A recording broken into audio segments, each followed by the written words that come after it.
Today on Singles Court, Tom likes full-figured women, I think most guys would too if they experienced a bigger woman. but Bunny thinks he's looking for a free He ride. asked me to co-sign a loan. Now she wants the skinny, I want him to tell me that he was using me to get this car. and Sheila's pooch is her best pal. Buster pretty much saved my life. But Rick says it's a man's worst enemy, I mean, this dog should be on Prozac as far as I'm concerned. and the relationship is going to the dogs. When you smell and taste like dog, I mean, that's a... Well, what do the other three women smell and taste like? Tuna? Well, they don't smell and taste like dog, that's for sure.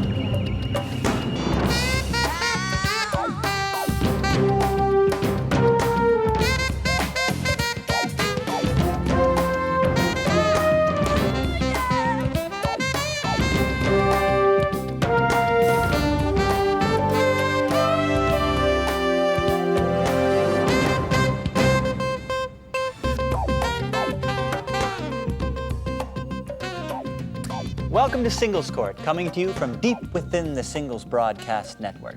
I'm Michael Day, the show's producer, but enough about me. Let's meet our host, the lovely, the talented, relationship mediator, Angela Siegel. Michael, are you having a good day today? I'm having a great day. How are you? I'm great as always. You look great as always. What can I say? Okay, well, let's get down to today's case. Angela, meet Bunny and Tom. Tom is a computer software salesman, and Bunny's an ad executive. They got together a little while ago through an ad, and, well, they've run into a bit of a problem. That's why they're here today. Bunny thinks Tom's pulled a bit of a fast one on her, and Tom thinks he's done nothing wrong. Bunny's saying, hey, I may be thick in the middle, but I'm not thick in the head. I call this the case of, I may be fat, but I smell a rat. Bunny, sounds like you sort of got tripped up here. Tell me I what did. happened. Well, I'm a single woman, and as you know, it's hard in these days to meet a great guy. I'm feeling you on that. You hear me? Yes. So anyway, I've gone to bars, I've tried to meet men, and I'm really busy with my work. So I decided to take some advice from friends. They said, why don't you look in the personal ads? And I'm thinking, there's no way you're gonna meet anyone good in the personal ads, but I do it. Swallow my pride, and I look in the ads, and I see this ad for this wonderful man that's looking for a full-figured woman. And so I think, okay, what do I have to lose? So I write him a letter, tell him a little bit about myself, and I send him a photo, and wish for the best. I don't hear from him for about a week. And Which is okay in that situation. Which is okay. So that's No, good. I called her right away. We called her promptly. And we talk on the noble. phone. We talk on the phone, and we decide that we'd like to go out on a date, which is great. Okay. At first, I'm really busy. I had to go away on work, and then Okay, then you meet. we meet. Right. Yes. This is not a novel. Okay, sorry. It's Cliff Notes. We meet and we have a great time. We go to a seafood The restaurant. seafood restaurant I took her to. And he was wonderful. We laugh. We have lots in common. So the first one went great. Yes, I actually invited him up to my place, which I normally don't do, and he was a perfect gentleman. Okay, let me ask him, Bunny. So you liked Bunny the first time you met her? I liked her. I mean, I love women with a little size to them, you know. I mean, no offense, but I mean, that's just my preference, you know. Trust me, none taken. I think most guys would too if they experienced a bigger woman. So I put that ad in the paper. It was running for quite some time, and I got quite a few responses. Actually, sure you did. Over 100. And we actually hit it off really well. We went to the restaurant, you know, and it's just like this really unique connection we had. Okay, so conversation's good. So and you invite him up to your Yes. Up to your Just for a apartment drink or for a drink, something. and so you guys generally had a good first We date. had a good time. Okay, so the next step, what happened Well, after that? I think that it goes well. So I think perhaps he'll call me a couple days later and tell me that he had a nice time. Maybe we'll go out again. So he doesn't call. He doesn't call me for 3 weeks. I do not hear from him. How come you didn't call her for 3 weeks? You gotta understand is that because I told you that I had like overwhelming response from my ad, and I was actually actively dating other women. Okay, It was so- shortlist that I put together, and I didn't want to get her hopes up high. I didn't want to let her down. So how about this? Let me give you a newsflash. You ring the phone and you say, "Thank you, I had a good time." That's called like etiquette. Did you think about that? yes, you got to understand though, it wasn't like that. If I had done that, I might have sort of like let her on, and you know, I'm not about that. I just Oh, of course didn't want. not. I just wanted to make sure she was the right one, and when I determined that she was the right one. The right one to say thank you to? Well, no, I mean, Thank you. Okay, Bunny, so he didn't 3 say weeks thank pass you. by. He doesn't say 3 thank weeks you. pass Fine, by. I live with it. But I decide, I really remembered what a great time we had, and I don't, Okay. you know, I do not date much. I have to admit that. So you call him. I swallow my pride and I call him. Okay. Another 2 weeks passed. He does not return that call. Well, you were busy, Yeah. weren't you? Well, you got to understand. I mean, initially when we met, she didn't call me for a few weeks. We didn't go out until like 3 weeks after she met. So what's the problem here? Okay, so now you call him. He calls He calls me. you back. He calls me back 2 weeks later, so we're talking a long span of time. And he calls me and he says, "I'd like to see you tonight." And he tells me he tells me to meet him at this place. Okay, so you go to meet him, right? Okay, and what happened? I get there, and I don't know where this place is, and I see that the address matches up to a used car sales lot. And there's Tom there waving beside the salesman. I was confused. I didn't know what he wanted me to do. So But wait. Okay, so why are you at the used car lot? Okay, that's her side of the story. Okay, well, tell me had yours, 'cause intended you don't to have very long. I had intended to see her regardless. But no, but why are you at? I guess I need to I was at understand. the car lot Take because me to the car lot. I came to this car lot. I saw the car. It was a car that I always wanted. It was a '67 Mustang, which is a classic. And I managed to talk to the salesman down to a reasonable price. And I mean, he had a couple of guys that were interested in the car. Tom, I had to. Tom. The question was, why did you call her from the car lot? You're telling me about the I car. had intended to go out after. We're going to go out after, right Okay, after. but why did you call? Okay. I wanted to deal with this personally. I wanted to ask maybe her I personally. can answer that. Ask her what? Personally, to co-sign for the car. He asked me to co-sign a loan. Can you even? You have to understand. We just had Please this. help me understand, because you know what? Co-sign to me means I'm not worthy. You may be. So explain to me why someone that you've met once. Well, my brother was supposed to help me. He was actually going to co-sign, but he was out of town on business, and none of my friends were in a position to do so, right? And we just hit it off really well. I feel like I've known this woman all my life. Oh, so she should co-sign for you because you feel like you've known her your I mean, whole I'm life. good for it. I'm working. I have a job. Yeah, but in this initial ad that you answered, are you sure it said full-figured woman Yes. and not six-figured woman? Thank you very much. mean, No, listen, okay. Which the brings fact, me to the reason he's asking me about my job, and I'm thinking he's interested Well, in no. me and what I do. Buddy. Meanwhile, he's casing me out. well, to it's see how important. It much. doesn't matter whether or not a woman is, to me, anyways, a woman is like sort of secure in that, and she's independent of that, right? Buddy, what do you want from him? Well, I don't know if this call me crazy. I just want to meet a nice guy.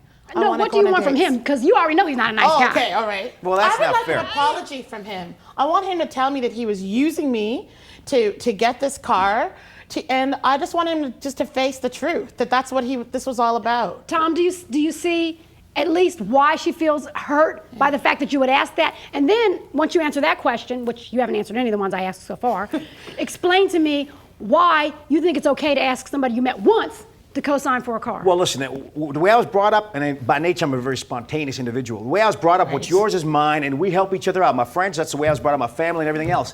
And like I said, we had this wonderful connection, and women all the time ask men to do stuff like that after first date, buy me a fur coat, whatever. I don't see the problem here. So no, she's not going to get an apology. I don't think I did anything wrong. He tells me that people get married after first date, so why shouldn't they cart someone But alone? help me understand something, Tom, because you didn't ask her to marry you. And who have you co-signed The for? fact that I actually asked her to co-sign means that I was thinking long term. I mean, Really? she should be, okay, let's get down to brass Right, tacks here. same. I mean, she should be happy that the cats like me actually asked her out. You know what I mean? Okay, here we go. Let's get down to brass tacks and let's No, be you know straight what? up about it. It's like, Let's get down to this. I've heard enough. I will be back with my resolution. You are a trip.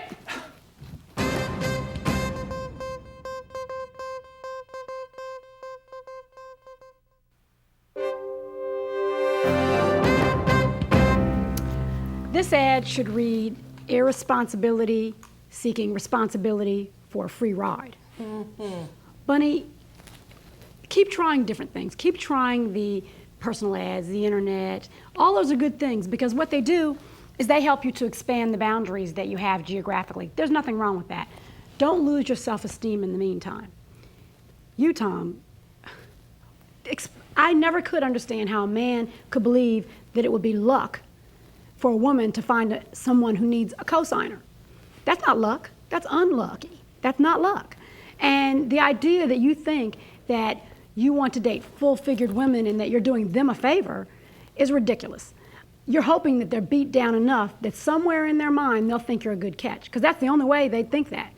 You're not willing to get yourself together, but yet you would love to hook onto them and hope that they're just not smart enough to realize it. That's not a preference. That's because it's easier for you, and it means that you don't have to take responsibility for your own life. You're just hoping and praying that you'll catch on to somebody that's beat down enough, as I said, hurt enough by society and other people that they'll think you're a good guy. The reality is that relationships are really built on mutual respect. And when one person likes the other person just because of their own lack of respect, that's never a recipe for a good relationship. What I suggest, Tom, is that you fix your credit. And what you'll find is that with all women, there are other things more attractive than the money that they make. So that's that in black and white.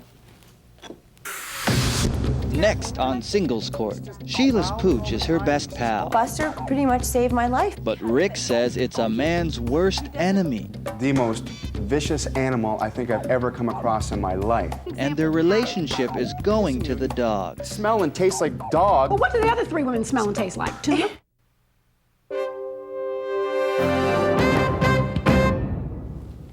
Welcome back to Singles Court. Did you miss us? I know I missed our host, Angela Siegel.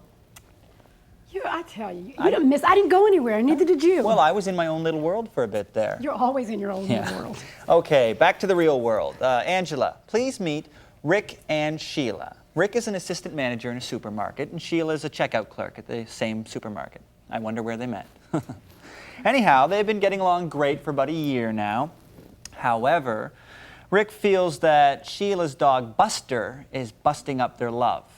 So I call this the case of the dogged out relationship. Well, Rick, I hope this is not a case of I hate animals. What's going on today? No, I don't hate animals. That's what, people are taking this all the wrong way. I love animals, I really do. But there's a fine line between loving an animal and letting it run your life. Give me an example. What seems to be the problem? Well, like, everything was going really well, and until the one time I went over to her apartment, and it sure didn't look like an apartment as far as I was concerned. It was like a giant doghouse, It was bones here and pillows here and fur there, and it smelled, frankly. Okay, so you didn't like the house and you didn't like the way it smelled. What do you say to that? I asked him before we even went out on our first date how he felt about animals, because I know that, Buster's the most important thing to me, and I wanted to make sure. The most important? Exactly. No, not exactly. It's a question. Yeah, at that point, absolutely.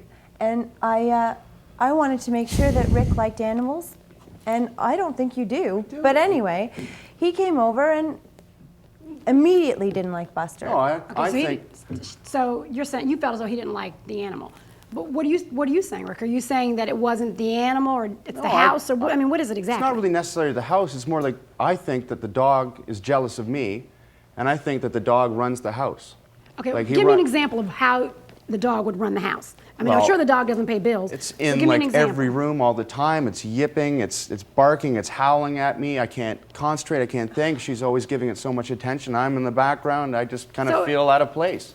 So much attention. So is the dog jealous of you, or are you jealous of the dog? Yeah, exactly. Well, I'm asking you. I'm not jealous of the dog at all, no. No, I just think that I deserve a little bit more attention, Do you understand in terms of, Sheila, the way he feels about, I think he feels kind of insecure about the dog getting more attention. Obviously, yeah. Well, but what have you done to help ease that insecurity? Well, it's like I said, I told him from the beginning that Buster was a really important part of my life. He knows why I got Buster originally. I moved out of my parents' house, and I was living on my own in the city, and I got frightened all the time. Noises would really freak me out, and I couldn't sleep. So I had to get a dog, and also, at one point, Buster pretty much saved my life because there was a thief trying to break in, and Buster attacked him. So the dog is somewhat protection. I believe he attacked him. Exactly, but yeah. What? Vicious. Rick, tell me, what do you hate so much about Buster? Why do you hate him so much? Well, in a relationship, there are certain things that are really important in a relationship, like in the bedroom, Okay, so let's talk about it. What does the dog have to do with the bedroom? The dog's in the bedroom. That's the problem. Every single time we try to make love, the dog is there, right beside me, growling and breathing in my ear. Is the dog in the bed? Might as well be. Are you sure it's the dog growling and breathing? I'm pretty sure, yeah. Okay, just check. I guess that would cause a problem, but Yeah, it does. It's caused a but pretty big but problem. explain to me how. How is that dog, this dog, causing a problem with your lovemaking in the bedroom? Explain that to me, because I don't understand I it. can't perform. Yeah, but You can't.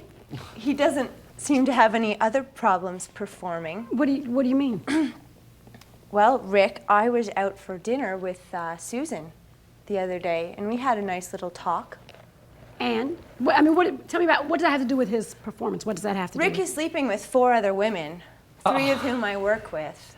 You guys have a busy supermarket. Goodness. You're doing more than squeezing the melons. Give me an idea. I mean, so you're tired. I mean, if you've got 1, 2, 3, and 1 is 4. I mean, even my little boy knows that math. So you're tired. That's probably part of it. I mean, tell me where the dog comes in, because you're mad about the dog. That dog, I can't concentrate, and I just can't do it. My manhood is on the line here. I felt like... You're dating 4 women and you're worried about your manhood? Exactly. Like, don't if I blame can't... it on the dog. No, if I can't, if I come to your apartment and I'm kissing you and you smell and taste like dog, I mean, that's a... Well, what do the other 3 women smell and taste like? Tuna? Well, they don't smell and taste like dog, that's for sure. Yeah, it's not the dog. I guess I'm missing the point of where the need to have the 4 women at one time and worrying about the one that smells like and tastes like a dog. Well, I mean, I really like Sheila. I really, really do. Well, what do you do when you But don't like somebody? I can't... Pardon? What do you do when you don't like somebody? Because she's not good enough to have as an only girlfriend. She smells like a dog, and you can kiss her, she tastes like a dog. Yeah. So tell me the part you like about her. Well, she's kind Michael, and got a she's... stopwatch? Yeah, this is going to take a while. She's a very kind person. She's got a big heart, and yes, she loves animals, and she's smart and she's beautiful. Okay. Well, she loves you, and you're a dog, so I mean... And you hate the dog. I mean, tell me, what is it about the dog describe this dog to me that you hate? Just... Describe why you hate him so much. What is it about him that makes him so terrible in the relationship? He's just growling all the time, and he's just always around and yipping. And What's it's he like? I mean, describe this dog to me. Well, Angela, this dog has got to be the most vicious animal I think I've ever come across in my life. Really? It's temperamental. I mean, this dog should be on Prozac as far as I'm concerned. This dog is just barking and chewing at your ankles and just jumping all over you. It's Biting you. out of control, Okay, this dog. But he's made no effort. I mean, but Angela, I have a surprise witness here. I'd like to introduce you to Buster, the ferocious beast in question. Hi, Buster. wow. Get it out of here. I can see why you're afraid of him. I can see he's scaring me, and I guess He's a vicious animal. yeah, I can see, Yeah. especially if you got care sharp about your teeth. ankles. Really, I mean, Sheila, give me an idea of why does he? I mean, obviously the dog's not ferocious; it's a little dog. He's not, there's nothing wrong with the dog. He's just using the dog as an excuse to sleep with other women. That thing looks nice, but that's a vicious animal. You know, Rick, tell me what that vicious animal did to you that was so terrible that frightened you so that you had to run and sleep with 3 other women. Bit me. Yeah, Rick, let us What, know. on the ankle? Yeah, Oh, okay. And It hurt. How many stitches did that require? couple, and a needle too. And you know what? You're a doggone liar. I'll be back with my decision.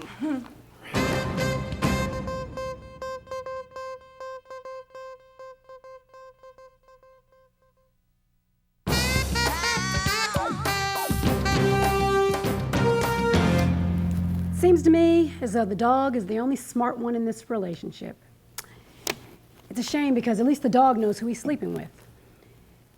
Rick, we must look at the fact that you choose to sleep with 4 women, Sheila being one of them, at the same time. And you may say to me, well, that's my choice. But the reason you came here today is because you said that you had a problem with the fact that the dog had the rule of the house. But you never looked at the fact that you had the rule of the relationship, and really, you were being the dog. Actually, Buster's a little more honorable than you are.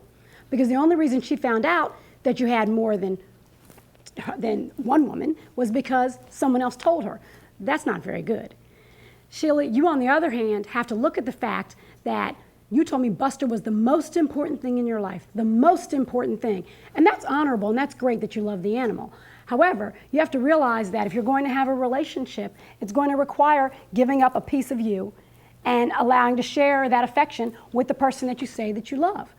or at least like. And it's really hard if the dog is the most important thing and everyone else comes after that. So at some point in your life, you're going to have to say, if I want to have a relationship, I'm going to have to give up a little piece of me. It won't hurt Buster, I promise. He'll still love you just as much. You know, relationships are really built on a two-way street. Both people go down the same street, and the goal is to get to the same place. If one is giving affections here and there, which you both were, your affections went to the dog and yours went here, there, and everywhere. It left nothing for the relationship. The basket was empty. There was nothing left. You gave your affections to, like I said, to the dog, you to everyone else. So think about it. If there's nothing left, how do you save a relationship? I suggest you both decide, is the basket worth it? And that's that in black and white. Well, there it is. When it comes to relationships, one shouldn't try to close the deal on the second date. And it takes a dog to smell a dog. Isn't that right, Buster? Yes, it is. So join us next time here at Singles Court, the final word for singles. Hey, walkies, walkies, let's go.